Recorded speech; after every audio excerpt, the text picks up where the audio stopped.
Right ఇక breaking news చూస్తున్నాం. విజయనగరం జిల్లా నెల్లిమర్ల మెన్స్ మెడికల్ కాలేజ్ లో తీవ్ర విషాదం చోటు చేసుకుంది. కుటుంబ సభ్యులకు లెటర్ రాసి మెడికో సాయి మణిదీప్ ఆత్మహత్య చేసుకున్నాడు. డాడీ, అమ్మ, తమ్ముడు తనను క్షమించాలని కష్టపడి చదువుకుందామంటే తనతో కావడం లేదని సూసైడ్ లేఖలో పేర్కొన్నాడు.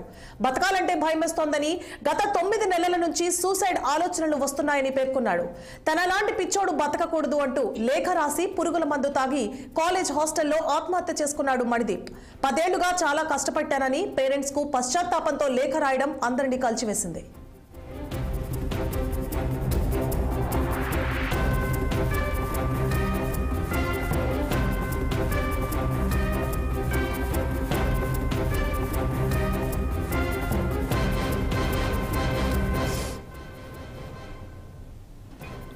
రైట్ ఇక విజయనగరం జిల్లా నెల్లిమర్ల మెన్స్ మెడికల్ కాలేజ్ లో తీవ్ర విషాదం చోటు చేసుకుంది. కుటుంబ సభ్యులకు లెటర్ రాసి మెడికో సాయి మణిదీప్ ఆత్మహత్య చేసుకున్నాడు. డాడీ, అమ్మ, తమ్ముడు తనను క్షమించాలని కష్టపడి చదువుదామంటే తనతో కావడం లేదని సూసైడ్ లేఖలో తెలిపాడు. బతకాలంటే భయమేస్తోందని, గత 9 నెలల నుంచి సూసైడ్ ఆలోచనలు వస్తున్నాయని పేర్కొన్నాడు. తనలాంటి పిచ్చోడు బతకకూడదని లేఖ రాసి పురుగుల మందు తాగి కాలేజ్ హాస్టల్లో ఆత్మహత్య చేసుకున్నాడు.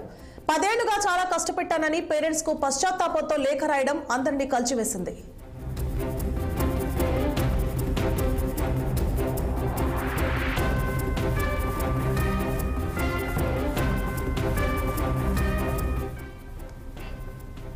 గ్రేటర్ హైదరాబాద్ లో మేయర్ గద్వాల్ విజయలక్ష్మి